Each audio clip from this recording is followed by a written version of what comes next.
Hi there. I think I had a moment of madness yesterday. I was just on Facebook Marketplace looking for old free wood because I've been palleting or cladding some of the unit just to smart it up. And I came across this Vela something.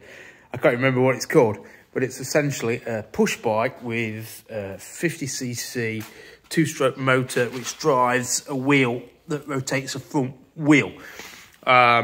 It was advertised by a guy locally for sale, a few £100, which I think I've just wasted because it needs a bit of work. But I don't know, there was just something about it. I saw it in the Facebook Marketplace advert and I thought, that looks pretty cool. There's a bit of buyer's remorse going on here, I've got to be honest. I brought it home yesterday and it fell over. I leant it against the wall. It fell over, the engine fell off, the seat fell off. It's got no brake cables. In a sense, I think I've been done, but I kind of like it. I think it's quintessential style and functionality to an extent, because what he explained was that really there's only on or off. And you say, I've put the engine back on, but it's not seated right. You can either have the engine engaged or disengaged. You've got no throttle. So you're either traveling at 20 miles per hour or you're not traveling at 20 miles per hour. So the idea is between villages in rural France, for example, you're doing your 20 miles an hour, then as you coast into the village, you disengage the engine and pedal. That's the whole point of it. So that's it. So the forebearer, let's think to the CT110 or the electric motorcycles of the modern era. Not exactly sure what year this is. I think they were made from about 1939 up until 60s or something like that. So not entirely sure what year. There'll be people watching this thinking, you may as well have burnt that money, which I think I might have done. But for now, she's going to sit here. I might even mount it on this wall as a bit of a talking point, because I just think it's quite cool. Even the guy behind me and the unit behind who's just walked in, he says, oh, I really like that. And he's not much into this sort of bike, so that's it. Yeah, stylish.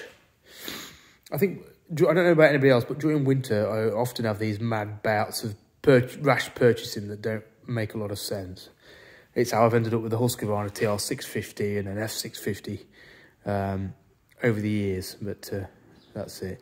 Just on a side note, cladding the unit, bit of a segue here, but cladding the unit and not knowing how to do it, and not having very basic primitive tools, i.e. a hammer, saw and some nails, I found quite a good symmetry with doing a big trip on the small bike. And I think a lot of people worry about their approach to motorcycle travel. They overthink it.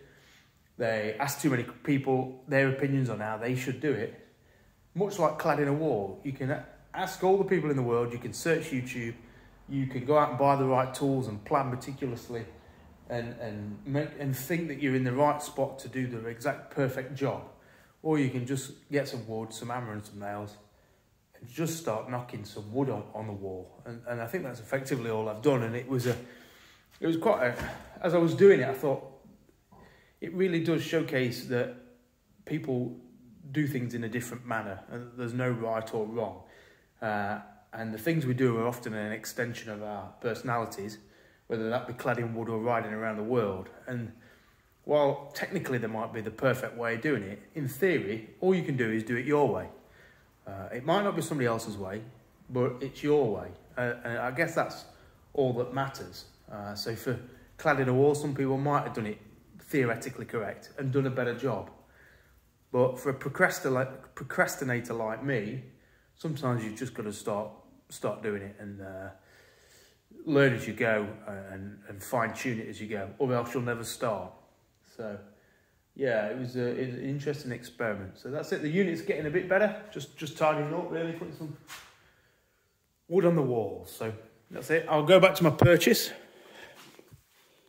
And, yeah, I shall find out ways of telling my wife that it was less than I paid for it. All right, cheers, bye.